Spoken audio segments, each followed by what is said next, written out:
Hey everyone and welcome. Today we're going to tackle the single most important and, let's be honest, most mysterious appliance in your entire house, your HVAC system.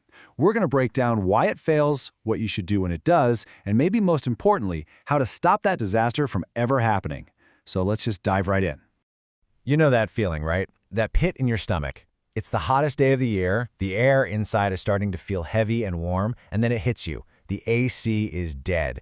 It's a genuine crisis moment that pretty much every homeowner in a hot climate absolutely dreads. I know, it feels like the universe has a terrible sense of humor, doesn't it? But it's not just bad luck. There's a very real, mechanical reason for this awful timing. So in this explainer, we're going to pull back the curtain and show you exactly why your system is most likely to quit on you when you need it the most. Okay, so to really get why things break, you first have to understand the battle that's being waged. And it all starts with this constant, relentless attack from the environment right outside your door. The first attacker? Well, it's the obvious one. Just brutal heat. I mean, in places like Texas, the temperature screams past 95 degrees for months at a time. This isn't just a short-term challenge for your air conditioner, it's a marathon of non-stop, intense pressure. And what does that constant heat actually mean for your system? Well, it means your AC is grinding away for 10 to 12 hours every single day just to keep up. Think about that. That kind of non-stop operation is what starts to wear down all the critical parts, the motors, the fans, the electronics. But here's the thing, the heat isn't the only bad guy in this story. There's often a hidden threat right under your feet. It's the ground. A lot of homes are built on what's called expansive clay soil, which swells up when it's wet and shrinks when it's dry. This movement, however small, can actually shift your home's foundation, pulling apart your ductwork and letting all that precious cool air leak out before it even gets to you. So, with that external assault happening 24/7, let's head inside the machine and see how all that pressure causes things to actually break. What are the specific parts that just can't take the heat? It almost always comes down to one of these four culprits. Now, things like refrigerant leaks or clogged drain lines can definitely shut you down, no question. But there is one component that is far and away the #1 reason you're making that frantic call for a repair. And that component is the humble capacitor. It's just a small, can-shaped part, but you gotta understand, without it, the giant motors in your air conditioner literally can't get started. It is the perfect example of a tiny part that has a massive job. The best way to think about it is like this. It's the jump starter for your AC. Every single time your system kicks on, the capacitor gives it this powerful jolt of electricity to get the compressor and fan spinning.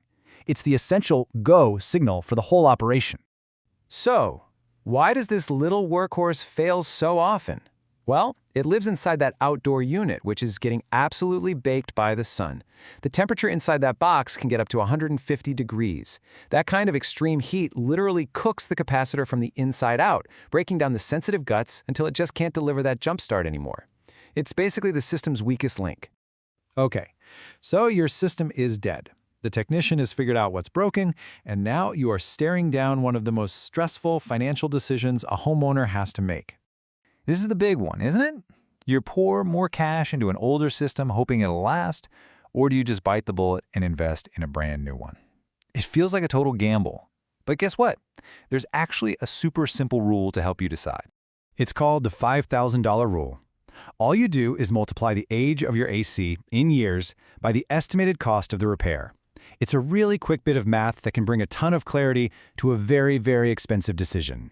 Let's see how this plays out. Okay, scenario A, you've got a 5-year-old system that needs a $400 repair. 5 times 400 is $2,000. That's way under the $5,000 cutoff, so that's a pretty clear signal to just go ahead and repair it. But now look at scenario B, a 12-year-old system with a $500 repair bill. Well, 12 times 500 is $6,000. That's over the limit, which tells you it's probably time to start seriously thinking about a replacement. So whether you land on repair or replace, you're going to have to get a technician out to your house. But what should that process actually look and feel like? Let's take the mystery out of the service call. You know, any professional, trustworthy service call should really follow 3 simple steps. First, you schedule a specific time for them to show up. Second, the tech figures out the problem and gives you a firm price that you have to approve before they do any work. And finally, they do the repair you approved and they test the system to make sure everything's running perfectly.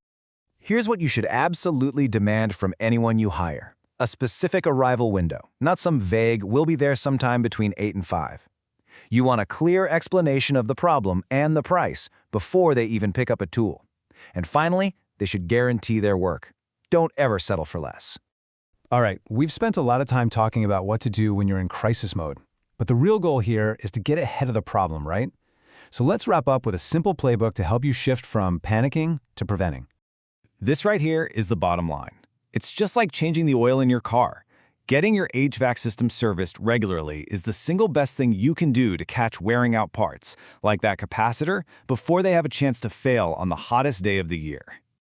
Here is another super simple but really powerful tip you can start using today. If your AC shuts off, maybe the power blanked, or someone messed with the thermostat, just wait. Wait a full 3 minutes before you turn it back on. This lets the pressure inside the compressor equalize and prevents some really serious damage. A little bit of patience can literally save you thousands of dollars. So, let's recap your playbook. It's simple. First, get your system checked twice a year, once before summer and once before winter. Second, learn to spot the warning signs, like ice building up or any weird new noises.